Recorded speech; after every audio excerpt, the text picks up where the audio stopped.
I am taking you to my favorite Goodwill. It's going to be another short shopping trip, but that's how it's been lately at this Goodwill. That's okay. Still found some really great things.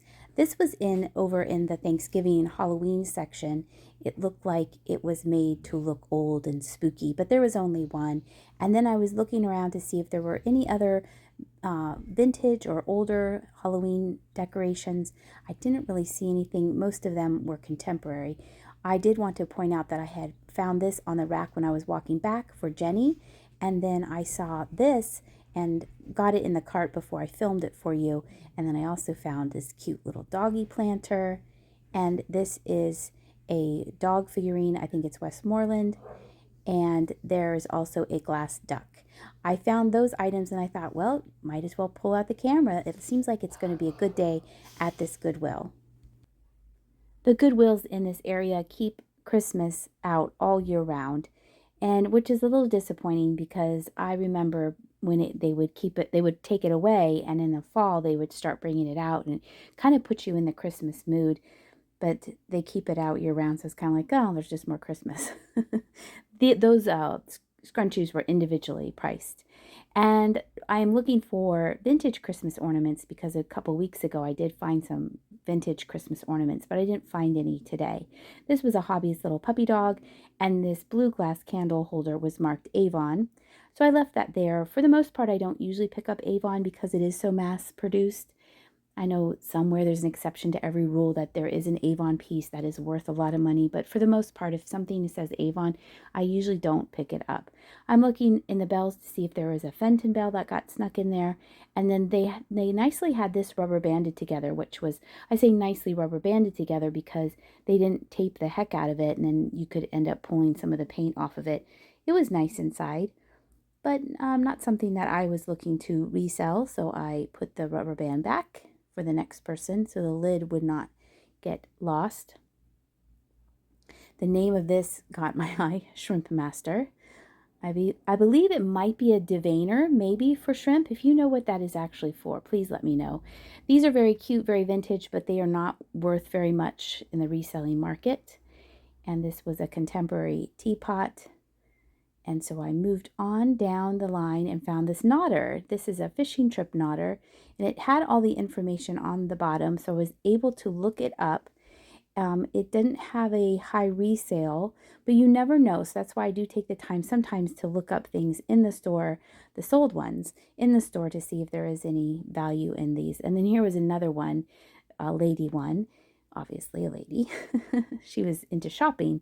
This looked like it could have been Sirocco wood or that faux wood.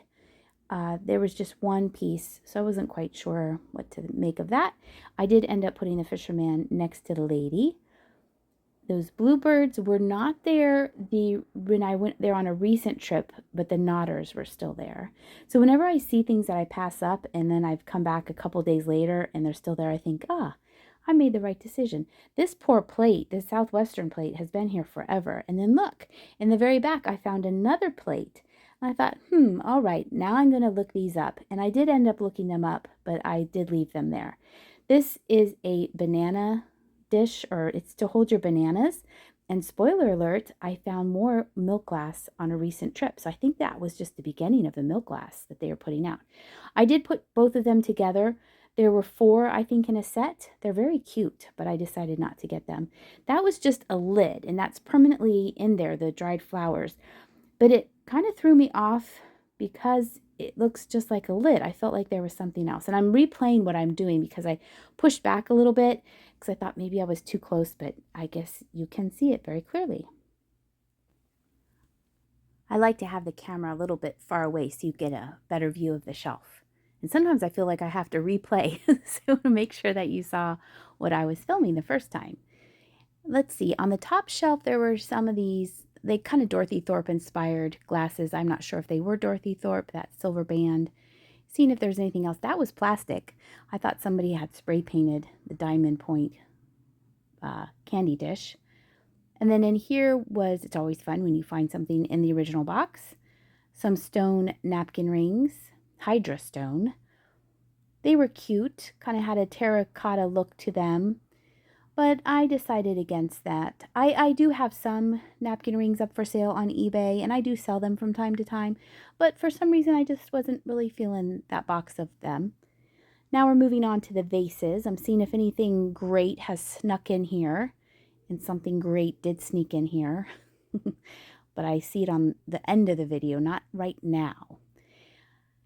Let's see, they have some candles. This was cute. This definitely had some age to it, the daisies on it, but I didn't want to take the time to try and pry that candle out of it.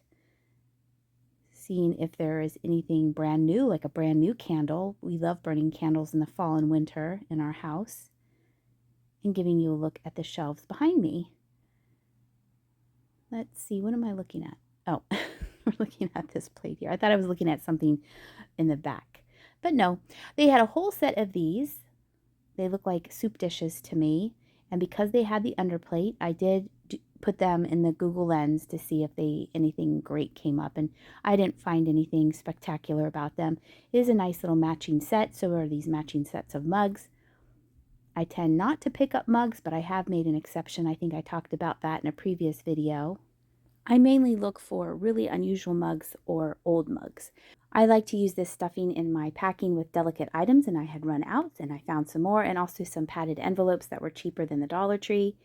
And now I'm in the area where, oh, here's a cute little doll baby. It was probably from the 80s. Now we're in the area where it's kind of lotions and kind of reminds me of a drugstore a little bit. They have office goods, and it's kind of a weird area. Look how cute this is. Done on wood, as you can see. It's a cute little piggy. I thought that was really sweet. It was gone the most recent time I was there, so someone gave it a new home. And here I am talking to you about how when I was a teacher, we used these as place settings for kids on the floor. And I would have snatched those up if I was still teaching. I found this little cute Inuit couple. It was probably most likely made in Canada. I thought it was super sweet, kind of dirty. It needed to be cleaned up. And then I found a glass unicorn, but there was some damage to the horn that I'm going to point out here. And its eyeballs were huge.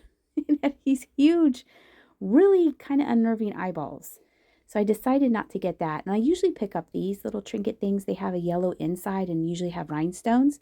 And it was a good price, but the hinge was a little loose, too loose for me.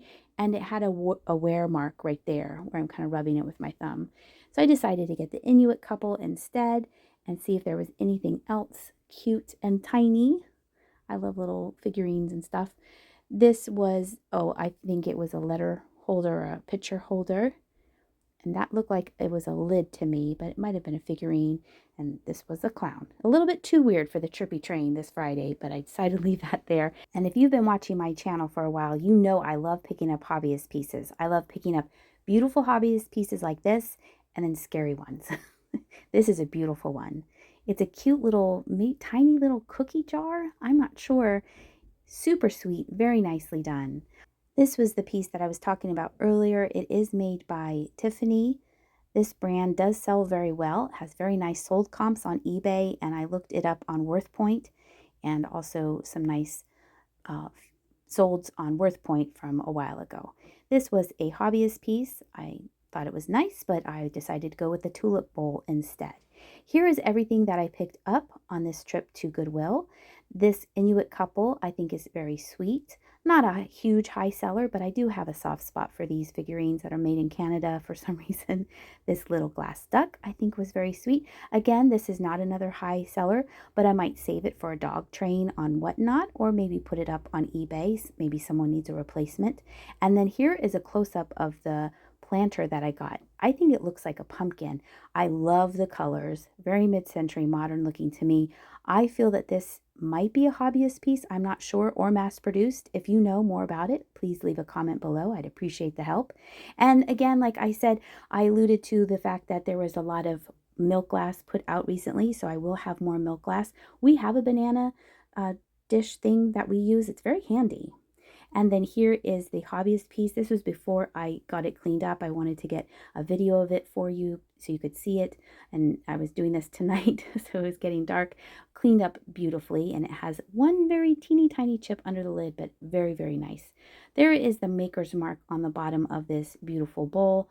It's in great shape. There is some marks on the inside that someone obviously did use this, but nothing terrible. I'm super excited about how this will go and do for me. And then here is the little doggy planter that I found in the beginning of the shopping video.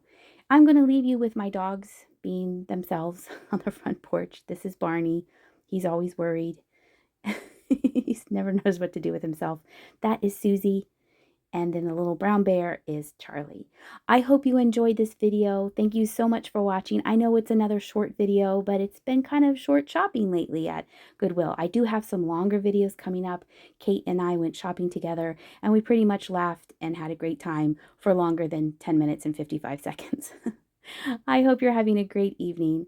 Take care, and I'll see ya. Barney.